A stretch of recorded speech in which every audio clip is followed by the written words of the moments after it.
বৃহস্পতিবার রাত থেকে নিখোঁজ রয়েছেন এফবিসিসিআইয়ের সাবেক পরিচালক আসলাম সেরনিয়াবাত। পরিবারের অভিযোগ যে তাকে রাজধানীর কালশী থেকে তুলে নেওয়া হয়েছে। প্রত্যক্ষদর্শীদের দাবি, তুলে নেওয়া ব্যক্তিদের গায়ে ছিল আইনশৃঙ্খলা বাহিনীর পোশাক। আর পুরো ঘটনাই ঘটেছে মাত্র 10 মিনিটে।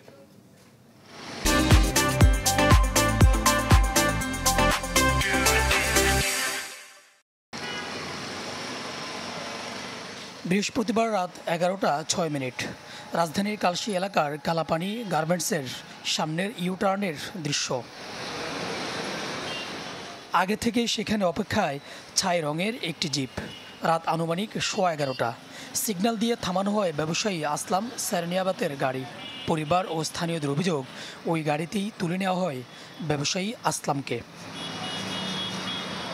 গাড়িতে ঠিক কারা ছিল সেটি স্পষ্ট না হলেও কয়েকজন প্রত্যক্ষদর্শীর দাবি, ঘটনায় জড়িতদের পরনে ছিল সেনাবাহিনীর পোশাক।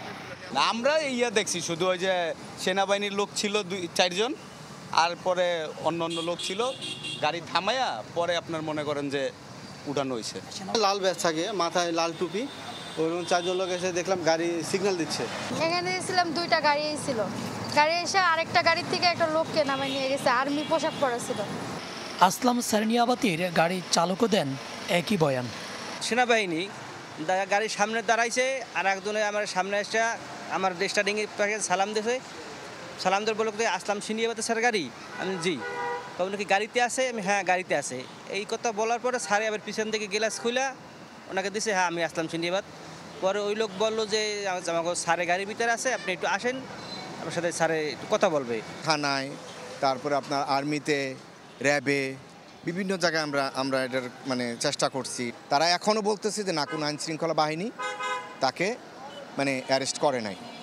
আসলাম সেরনিয়াবাতের স্বজনরা থানায় অভিযোগ করলে ঘটনাস্থল পরিদর্শন করে পুলিশ।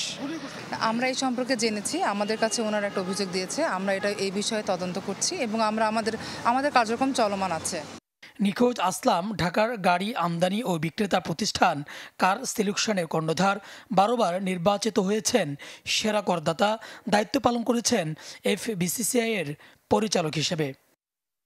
সুলতান মাহমুদ আরিফ, চ্যানেল 24, ঢাকা।